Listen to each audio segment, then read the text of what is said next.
All right, guys, before the podcast today, we're going to do a song. It's called Dreams by Fleetwood Mac. All right? Why am I singing before the podcast, you say?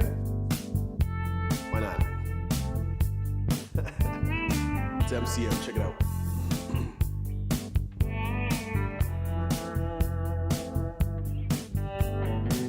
Now here you go again. You say you want your freedom. Well, who am I to keep you down? It's only right that you should play the way you feel.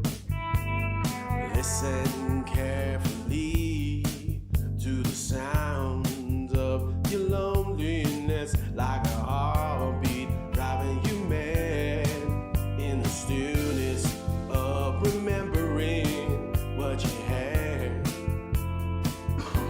and what you lost and what you had and what you lost. Ready? Let's sing. Thunder only happens when it's raining. Players only holler when they're playing. See, women, they will come and they will go.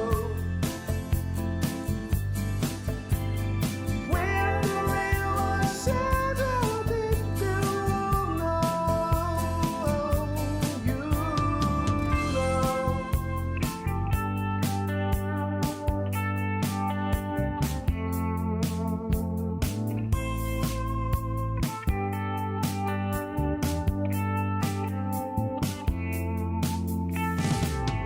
Now here I go again. I see the crystal vision.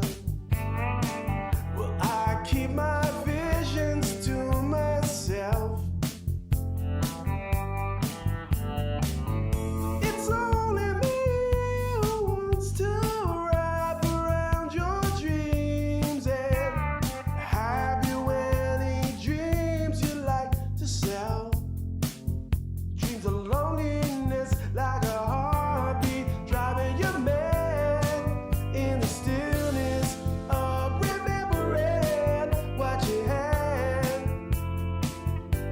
and what you lost and what you had and what you lost. Oh, thunder only happens when it's raining. Players only holler when they're playing. See, women, they will come and they will go. When the rain was settled, we know. Yeah, say, thunder only happens when it's raining. Players only holler when they're playing. See, women, they will come and they will go. When the rain was settled, when you know,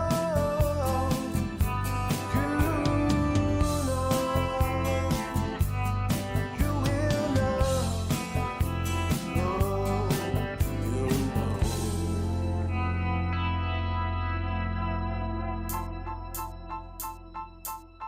All right, let's go. Good day, good afternoon, good night.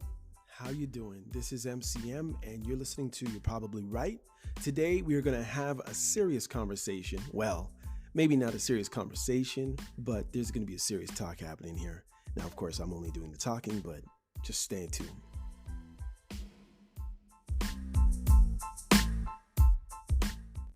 All right, y'all, here we go. So how you doing? This is MCM and you are listening to You're Probably Right podcast. This is episode 216. There's actually been a couple 216s, but this is the first one that I'm actually going to allow to be released, I guess. um, so what we're going to do today is, remember, first of all, this podcast is for entertainment purposes only. You know, I just want to say one thing before I start. AI is getting so rampant even with people's podcasts. I've tried a couple just readings on certain information. I think maybe two, but the rest is all me. um, it's so much nice to not so much nice. It's so much nicer to listen to someone make mistakes like I just did, stumble over the words. I'm sure they're going to figure out a way to make AI do it as well. But just to know that you're talking to an actual person, actual person's actually giving you information that either they've lived through, something that they've learned, but they're giving you a humanistic point of view. Is that possible to be said? I mean, because it's not like it's not human. It's not like it's not human ideas that we're reading or when we're listening to a podcast that's been just a voiceover by AI from a book or something like that, or from a document that was probably created on AI as well. But at least from findings, from understandings from actual people. But it's one thing to have that, like, you need pause. You need somebody almost struggling with the information that they're giving. It's cool when somebody can just give straight, perfect, cut down information, but there's so much of it now. So I don't know if we're going to perfect society this way. I don't think we are. But it's funny that people think they probably are going to do that. But now I honestly prefer to listen to people. Before I thought it was kind of cool to have AI. I have my own AI voice, as a matter of fact. But I don't know. Just something more authentic. I don't know. For me, I'm sure maybe society will change, and maybe I'm saying this and this will make it not constitute as this episode as a evergreen one. But that's how I feel today. Okay. Anyhow, where we are. So I'm going to give you a realistic and let's say emotional smart how-to guide in how to step out of an anxious and avoidant loop without begging, bitterness, needing to over-explain, needing to run. And in this, hopefully you're listening, you're going to have to switch the genders if it's necessary in your situation. But in this situation, the anxious individual is a guy. And afterwards, I'm going to give you 7 ways that this person can get out of the loop. So a guy who is an anxious, has an anxious, attachment style. And then it'll be a female who has the avoidant loop. Now, it doesn't really matter if I'm saying him or her at that point.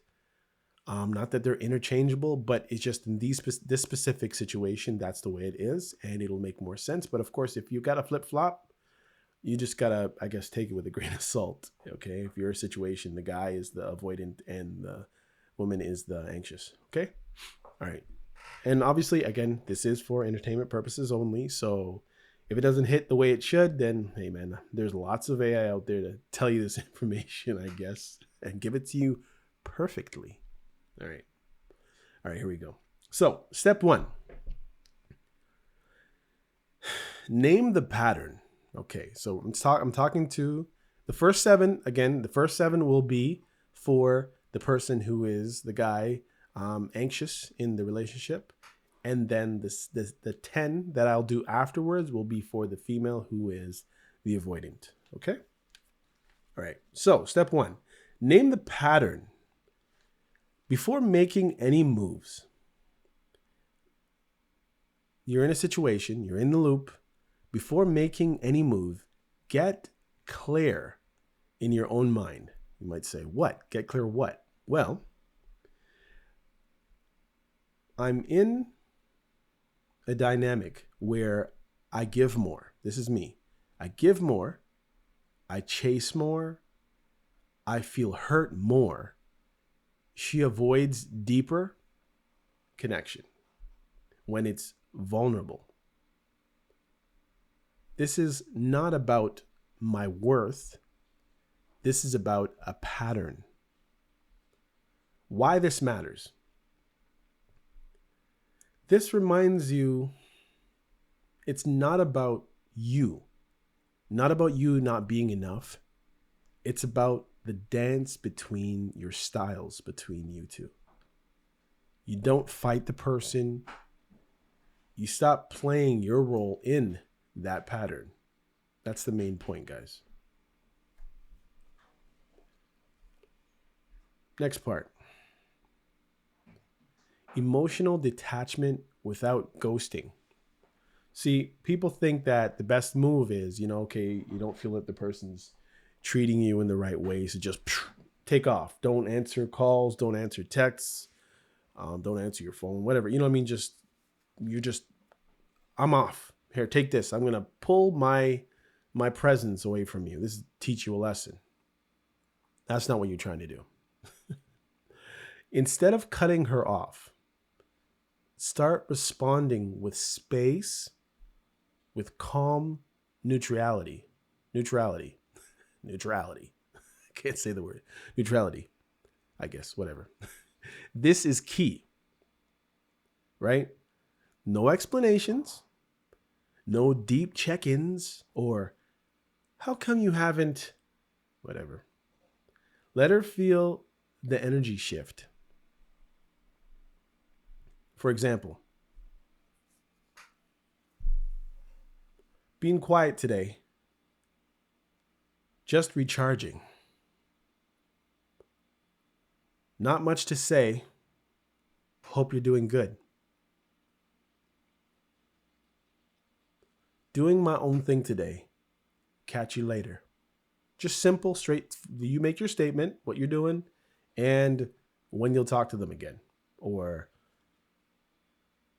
you don't have to say much, but you can at least say, I hope your day is doing well. So you're not being mean, right? You're just doing you.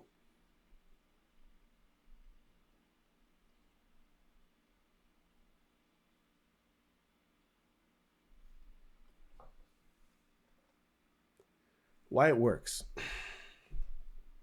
It's signal changes. You're not punishing. You're just protecting your peace. And that's the way you have to look at it.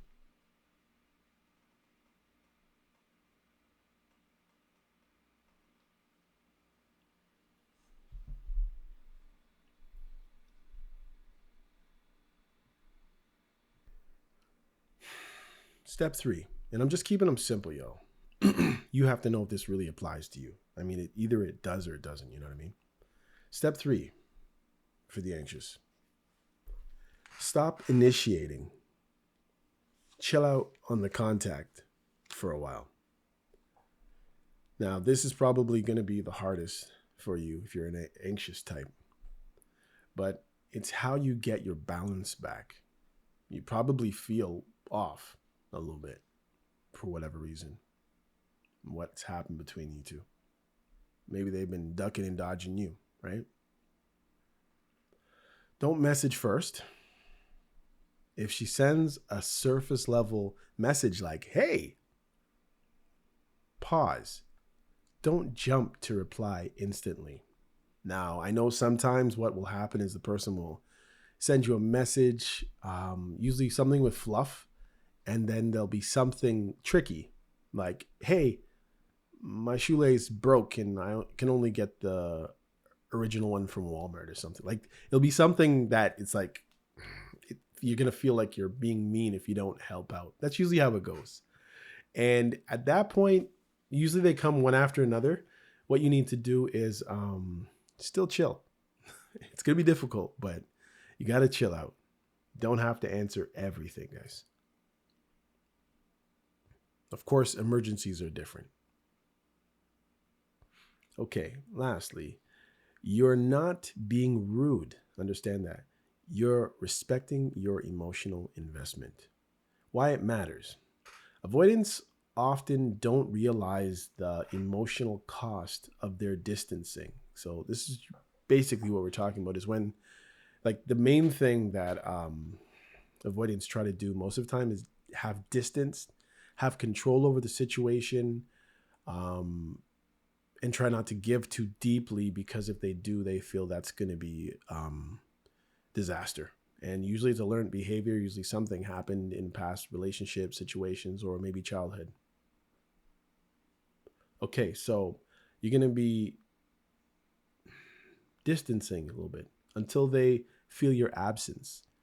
And this isn't about manipulation, it's about rebalancing your power, your energy. Because a lot of the time when you're anxious, you tend to overdo everything. And while you're overdoing things, you're neglecting yourself and you're losing yourself at the same time. So you're just trying to regain yourself. And that's why you want to regain your balance. You're off balance. You're leaning over, almost like you're giving, and you can only have your hand out so much where you're going to fall over. There can only be so much weight towards someone else. You have to keep some of your weight on you. You understand? Okay, step 4. Going through this pretty quickly. Mirror. Don't compensate. Whatever level of effort or intimacy she shows, match it, but don't exceed it. If she's cold, you cool down too. If she's open, genuinely open, meet her right where she is. If she's flaky and disappears, don't chase. Just, where are you in your mind? But you're not chasing at all. Meet me where I am, or I'll meet myself without you. That's how your mindset has to be. I have other things I could be doing. Maybe you don't have friends. Maybe you only deal with people at work or at church or your family. Well, you can have a conversation at home. And I mean, if you do live at home by yourself and you don't have much to do or much outlets, you got to get yourself something to do, man. Get into a gym, join a hockey league or a baseball league or a basketball league, something that you do every Wednesday and Thursday or something. You know what I mean? Maybe your new thing is horticulture and you want to grow the best flowers on the street, or cut your lawn the best striping, or you know what I mean? Maybe you got to paint the house. Like, just find yourself something to occupy yourself where you're not at the beck and call all the time. Like, there's legit stuff to do, because you might be sitting there saying, well, it's not very easy for me just to not ghost, but be straightforward and meet her energy, because maybe she knows I have nothing to do between the hours of 4 and 10. So it's going to come off like ghosting if all of a sudden. But that's why I'm saying find yourself something constructive, something to do, something like a hobby. Maybe hang out with friends every once in a while, do something, right? If you don't have any of that, like, that's probably one of the first things you need to do, is find yourself something else to do. A lot of the anxious people, they give so much energy into their relationship that they forget things. Maybe they had a best friend, they don't hang out anymore. Maybe they used to play a sport and then they stopped. Maybe they used to work out, they stopped because it was taking too much time away from what you thought was necessary for you to be at the beck and call in your relationship, when at the end of the day, they want some space. They want you to be somewhere over there. Right. Step 5. Set quiet standards. Not loud ultimatums, like either we're together or we're not. No, you're not doing that. You're not doing that. Just set quiet standards. You don't need to send a breakup message unless something serious happens. Instead, let your standards speak. You have to have standards. If this connection doesn't feel safe, mutual, and honest, I'm stepping back. That's what your mindset has to be, even if it hurts. Because it'll hurt worse if you try to do everything and be everything.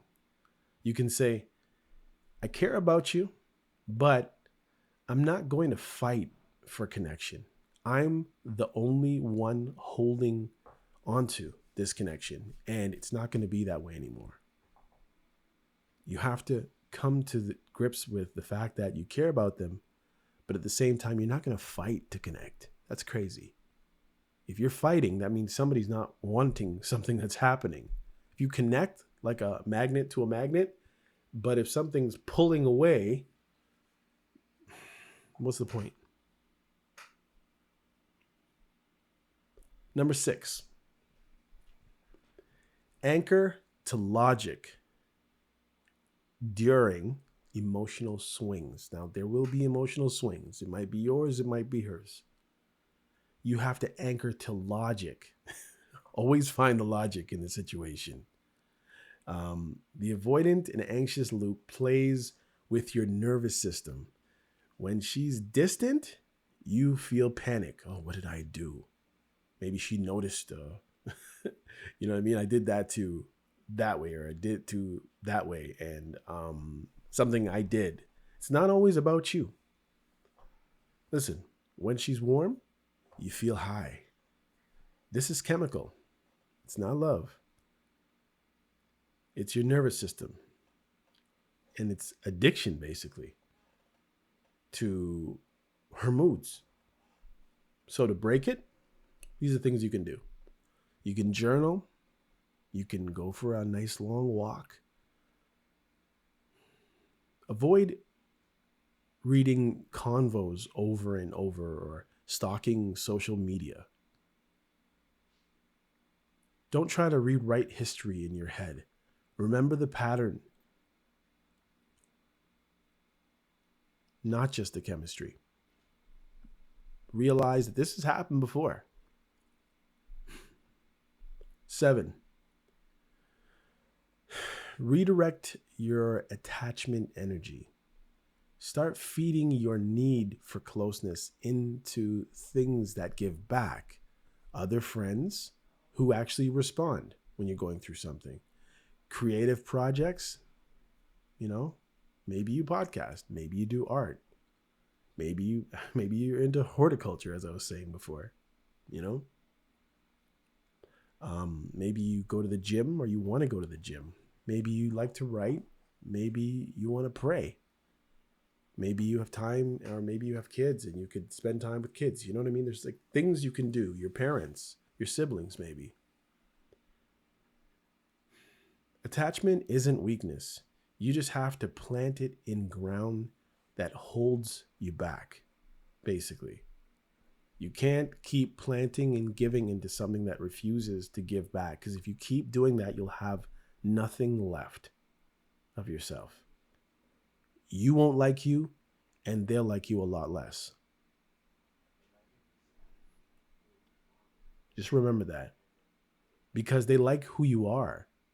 But every time you try to cater to one of the maybe mood swings, you're losing a little bit of yourself each time. And remember, you can let her know once. Only if you want closure or to express yourself. You don't need to explain every feeling. But a calm, confident message can be powerful. Something like, I've realized I get anxious when I care, and I give too much when I don't feel secure. But I've also realized that chasing someone who needs distance only makes things worse for both of us. So, I'm taking a step back, not as a test, just as a boundary. But if you do that, and if you say that, you have to stick to it. That's the trick. Remember, she won't choose you until she feels emotionally safe enough to risk being open to you. And if she never gets there, that's not a reflection on your worth, remember. It's just her trauma, her nervous system, her survival style.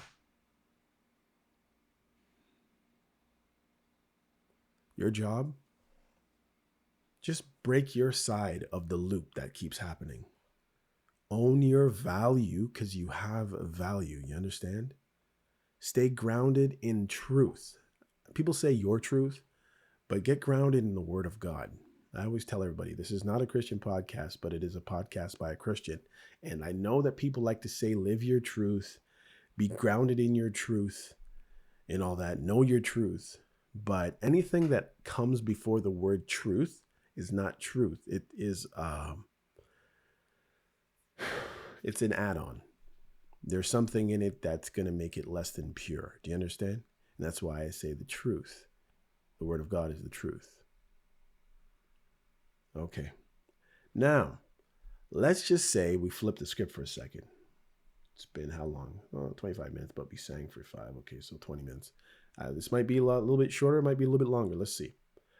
I set this one up a little bit different, but these are ways that the person who's an avoidant in the loop could kind of fix their situation or their self in the situation. Listen, acknowledge you've been operating in survival mode. You learn to rely on yourself. You became self-sufficient because you had to be. Somewhere along the way, closeness felt unsafe, not because of who the other person was, but because of how intimacy has played out in your past. You avoid dependency because deep down, being needed, it feels like pressure. And being close feels risky. Of course, because of things that have happened in the past as well. So you have to acknowledge that you've been in that survival mode and things might not be right on the other side. You can't be just stuck into what goes on with you. I know you think that maybe that's the best you can do right now, but you got to give a little understanding on the other side as well. 2, stop mistaking emotional safety for emotional stagnation. You might pull back when things feel calm or too good. It's kind of like, in the movie when it says, it's quiet, too quiet. You get all suspicious.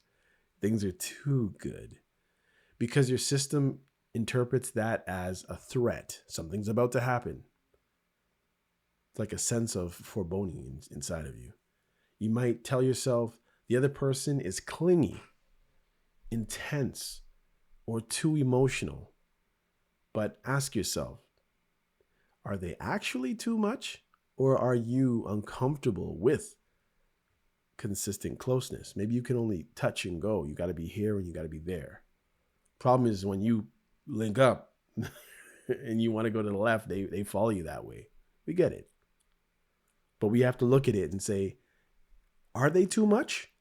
Or are they just trying to carry on a close, loving relationship with you? It's just a question. You can ask yourself that once you try to analyze the situation. Number 3, recognize the impact of your mixed signals. It's like, I don't know if you remember that 80s, what was the 80s song? The guy used to say, come here, go away. Come here. In the backhand, go away. And you got the other person running around like a yo-yo. They don't know what to do with themselves. When you pull someone in and then push them away, whether through silence, jokes, disappearing acts, or inconsistent intimacy, it chips away at their self-worth. And while you're trying to protect yourself, you're also training the other person to walk on eggshells. I'm sure you heard that before. Around you. That's not protection. That's actual harm. When you have somebody jumping to your every emotion.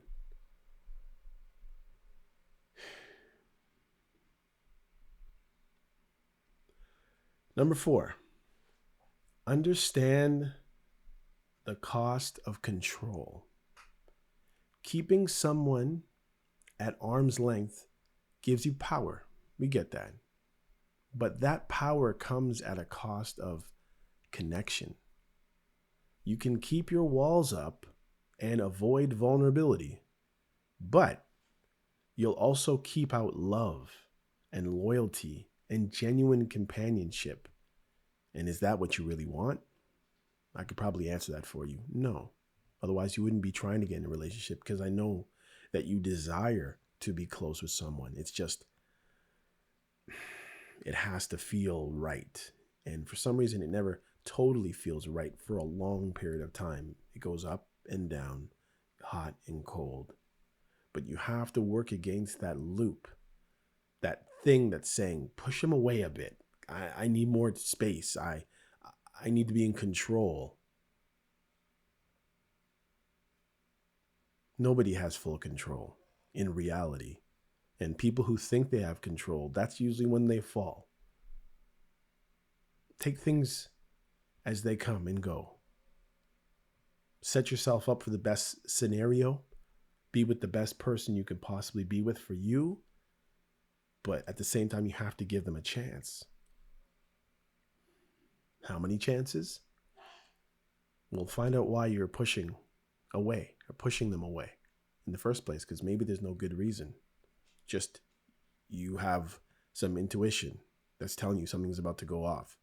No, play it when it happens, for real.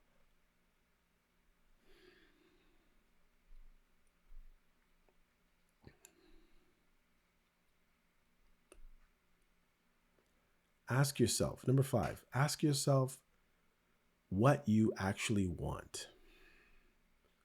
Do you want closeness on your own terms? Do you want affection, but only when you're ready for it? That's not a relationship. That's control with perks. Be honest. If you don't want to let someone in, that's your choice. But don't string someone along who doesn't want depth. Don't string someone along who wants depth. So in other words, if you're scared of it and you've decided to take someone on who wants actual deep, loving and caring relationship, you might as well end it. If that's the case, if you really don't want a close relationship with someone, then don't pretend and play like you do. This person wants depth. They want a partnership. They want clarity. And those are probably 3 things that you have a hard time with. You have trouble with people wanting too much of a deep depth with you. You don't want partnership because you're used to doing things on your own. And clarity. You want clarity in the situation. Well, maybe you don't, but they do. You already have clarity. You know what you're doing. Okay.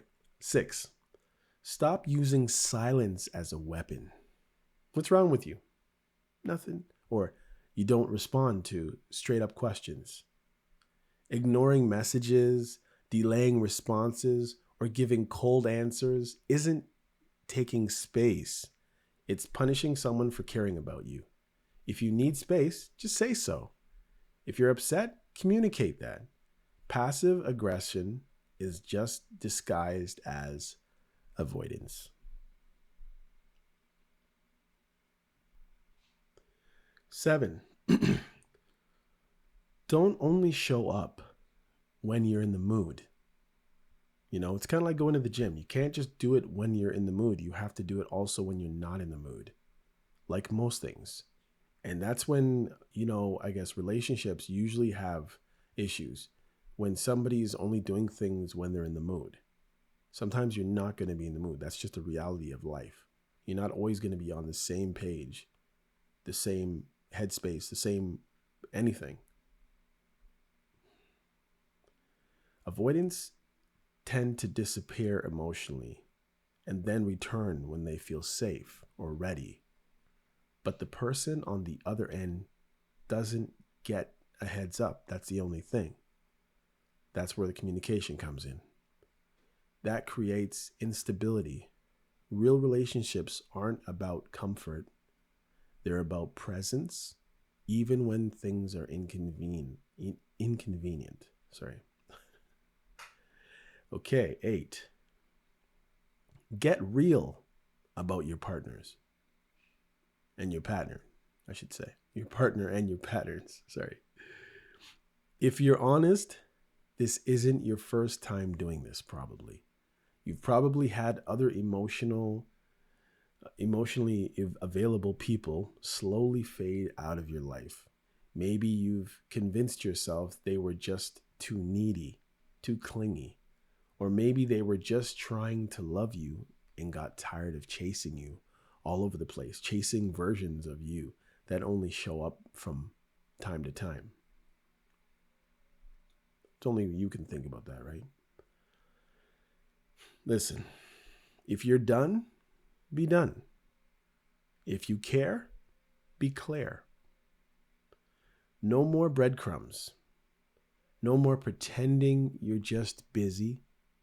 If this connection isn't for you, say it plainly and respectfully.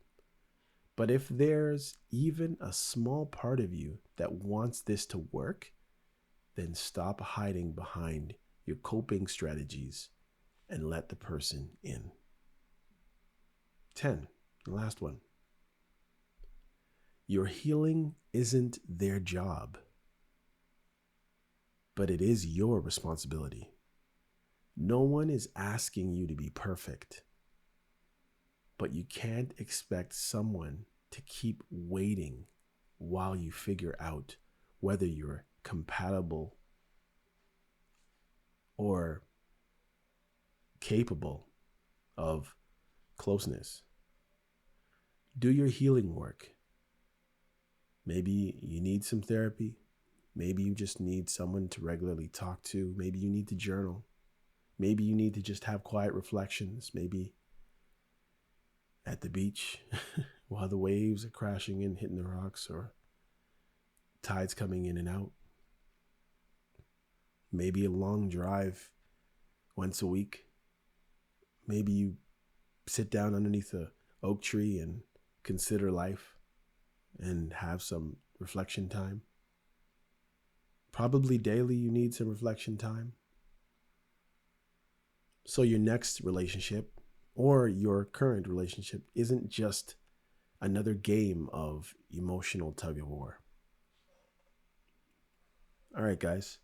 So that's about all I have to say about this. So just remember, sometimes life gets difficult. The question is, where are you in this loop? Are you pushing? Are you pulling? Are you playing games? Are you too clingy? Do you need to give the person space who needs space? Do you need to be with the person even though you want some space and they just need you to be close for a little bit, or tell them there's some time that you have and here you you know come on over. No, it's give and take. It's not just take when I feel like it. You know what I mean? Recognize the type of person that you're with and see what you can do to make the situation better. But the situation doesn't get better if you're only fending for yourself. And the situation doesn't get better if you're only fending for the other person and forgetting yourself. Work from outside. No, sorry. Work from inside out. Okay? Anyhow, this has been another episode of You're Probably Right. Thank you for chilling out with me. And if you like the music, let me know. I mean, it's not my music. I mean, I sung, but it's not, you know what I mean. Maybe I'll do more. Anyhow, take care.